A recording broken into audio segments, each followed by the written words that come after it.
दोस्तों, कल एक जानने वाले अंकल थे और उन्होंने मुझे अपने घर बुलाया और वो ऑस्ट्रेलिया के बारे में इंफॉर्मेशन लेना चाह रहे थे।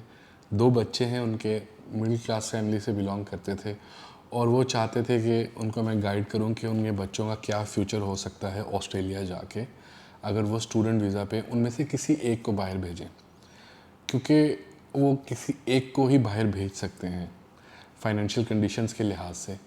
और उनका ये कहना था कि अब जैसे मेरे 2 बच्चे हैं, दोनों यूनिवर्सिटी जाएंगे इस साल, और उनके एक्सपेंसेस को देखते हुए वो ये सोच रहे थे कि यार 8-10 लाख रुपए तो वैसे ही खर्चा आ जाएगा 3 से 4 साल का बैचलर्स की डिग्री का, तो इससे बेहतर क्या ये पॉसिबल है कि मैं कहीं से अरेंज कर लूँ या थोड़ा सा मुश्किलात को झेल लूँ और उनमें से किसी एक को इकट्ठे पैसे दे दूँ और वो उसमें बाहर चला जाए। तो इसके लिए कितने फाइनेंसिस चाहिए होंगे और आगे का क्या फ्यूचर होगा। और ये सबसे अच्छी बात थी उनकी जो पूछने वाली थी कि अगर मैं अपने बच्चों को बाहर भेजता हूँ तो क्या उनको बाद में परमानेंट रेजिडेंसी सेटलमेंट उनकी हो जाएगी, उनको पासपोर्ट या जिसको हम सिटीज़नशिप बोलते हैं वो उनको मिल जाएगी या नहीं मिलेगी।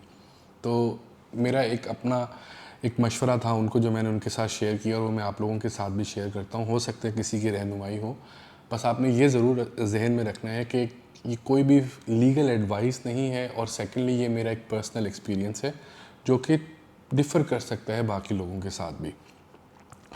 अब सबसे इम्पॉर्टेंट चीज़ ये होती है बाहर जाने में कि आप ये देखें कि आइंदा 4 साल के बाद क्या फ्यूचर होगा, क्योंकि ज़्यादातर लोगों का ये जोर होता है कि बस यहाँ से एक दफ़ा से निकल जाएं, लेकिन जब वो वहाँ पहुँचते हैं तो फिर असल मुश्किलात जो होती हैं वो आपके सामने आहिस्ता आहिस्ता आना शुरू होती हैं। और उस वक्त सबसे इम्पॉर्टेंट चीज़ ये होती है कि आपने पहले से उसकी प्लानिंग की हुई है या नहीं की हुई। अब जैसे वो अंकल थे और वो हार्डली बच्चों की फ़ीस ही पे कर सकते हैं, किसी एक की जो ऑस्ट्रेलिया जिसको भेज सकते हैं, क्योंकि आज से 10 साल पहले या 11 साल पहले जैसे मैं गया था तो उस वक्त एक सेमेस्टर की फ़ीस थी तकरीबन $11,000 मेरी, और उस वक्त डॉलर जो था वो तकरीबन 101-102 रुपये का था, ऑस्ट्रेलियन डॉलर जो था पाकिस्तानी रुपीस के अंदर। लेकिन अब वही डॉलर तकरीबन 185 रुपये का है, और जो सेमेस्टर की फ़ीस 11,000 थी वही सेमेस्टर की फ़ीस अब तकरीबन $14,000 हो चुकी है। तो अब आप यहाँ से अंदाज़ा लगाएं कि जहाँ पे मैंने तकरीबन 12-13 लाख रुपए अपनी एक सेमेस्टर की फ़ीस भरी थी, अब वही फ़ीस तकरीबन 25-26 लाख रुपए है या इससे भी कहीं ज़्यादा है। तो और ये डिफ़र करती है आप किस यूनिवर्सिटी में जा रहे हैं। तो इम्पॉर्टेंट चीज़ ये है कि आपका जाने जाने में ही तकरीबन 35 से 40 लाख रुपए का ख़र्चा है एक सेमेस्टर की फ़ीस का। और सेकेंडली जो सबसे इम्पॉर्टेंट चीज़ है वो ये है कि अगर आप ये अफोर्ड कर लेते हैं तो सेकंड जो मोस्ट इम्पॉर्टेंट चीज़ है वो आती है आपके अगले सेमेस्टर की फ़ी। क्योंकि ज़्यादातर लोग ये सोच रहे होते हैं कि जब हम वहाँ पे चले जाएंगे तो उसके बाद हम अर्निंग करना स्टार्ट कर देंगे और अपने सेमेस्टर्स की फ़ीस पे कर लेंगे, लेकिन आजकल ऐसी सिचुएशंस नहीं है। आज से 2.5-3 साल पहले जब कोविड था, स्टूडेंट्स को फुल टाइम वर्किंग आवर्स जो थे वो अलाउड थे, वो जितना चाहे मर्जी काम कर सकते थे। उस वक्त यूनिवर्सिटीज़ की जो फ़ीस थी वो स्टूडेंट्स ने पे की हैं खुद से अर्न करके। लेकिन अब जो रिसेंटली पिछले 1-1.5 साल से सिचुएशन है वो काफ़ी ज़्यादा गंभीर है, काफ़ी ज़्यादा मुश्किलात हैं स्टूडेंट्स के लिए। अब उनके लिए अपने रहने के एक्सपेंसेस को भी बेयर करना बहुत मुश्किल हो गया। बहुत सारे लोग ऐसे हैं जो स्ट्रगल करते हैं। हाँ, आप इतना ज़रूर अर्न कर सकते हैं कि आप अपनी रहने का, खाने पीने का एक्सपेंस निकाल लें। हो सकता है कि थोड़ा बहुत आप अपनी यूनिवर्सिटी की फ़ी भी पे कर लें 25% 30% तक, लेकिन फुल फ़ी पे करना ये इतना आसान नहीं होगा।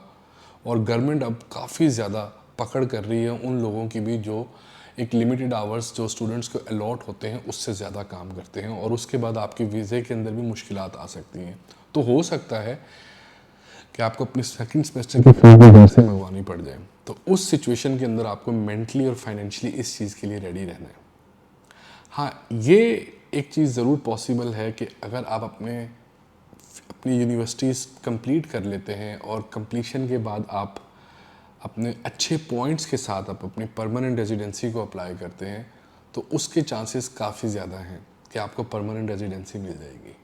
और अगर वो आपको मिल जाती है तो आपका फ्यूचर बहुत अच्छा हो जाता है। इवन दो पिछले 1-1.5 साल में उसके अंदर भी काफ़ी ज़्यादा चेंजेस आई हैं और आगे भी काफ़ी ज़्यादा चेंजेस आ रही हैं, लेकिन आपको बहुत ज़्यादा एब्सोल्यूट होना पड़ेगा अपने गोल्स के अंदर। आपको बहुत ज़्यादा फोकस्ड होना पड़ेगा कि ओके, अगर मैं इस लाइन को फॉलो कर रहा हूँ तो मुझे अपने आइल्स को कंप्लीट करना है, साथ में कोई एक्स्ट्रा पॉइंट्स हासिल करने के लिए मुझे कोई टेस्ट वगैरह देने हैं तो मुझे वो भी टेस्ट देने हैं, और अच्छे स्कोर के साथ कंप्लीट करने के बाद मुझे अपनी परमानेंट रेजिडेंसी के लिए अप्लाई करना है। तो ये वो सब चीज़ें हैं फाइनेंशियली जो बहुत इंपॉर्टेंट है अपने जहन में रखना। 35 से 40 लाख रुपए का खर्चा आपके जाने का, प्लस हो सकता है कि आपको सेकंड सेमेस्टर की फ़ी भी अर्न करनी पड़े।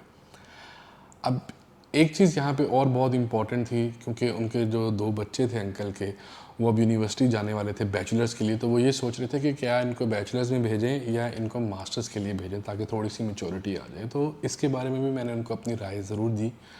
और अब थोड़ी सी वीडियो लंबी हो जाएगी। अगर आप चाहते हैं कि मैं इसके बारे में भी आपको गाइड करूं अपनी पर्सनल राय के साथ, अपने पर्सनल पॉइंट ऑफ व्यूज़ के साथ, तो आप कमेंट सेक्शन में ज़रूर बताइएगा। मैं इसके ऊपर एक नेक्स्ट वीडियो बना दूंगा कि आया बैचलर्स ठीक रहेगा स्टूडेंट्स के लिए, जो 3 साल का होता है, जिसमें फ़ीस भी ज़्यादा हो सकती है, जिसमें आपकी एज भी 25 ईयर से कम तक हो अगर, तो आपको 5 पॉइंट्स एक्स्ट्रा नहीं मिलते, या फिर आपको मास्टर्स के लिए आना चाहिए जो कि 2 साल का होता है, जिसके फिर फ़ी एक्सपेंसेस भी कम होते हैं, बैंक स्टेटमेंट भी कम हो जाती है। तो उम्मीद है कि कुछ पॉइंट्स आपके माइंड में ज़रूर क्लियर हुए होंगे। और अगर आप बाहर जाने का सोच रहे हैं, कनाडा, ऑस्ट्रेलिया, यूके, तो कहीं ना कहीं आप अपने डिसीजंस को, इन चीज़ों को अपने जहन में रख के ज़रूर लेंगे।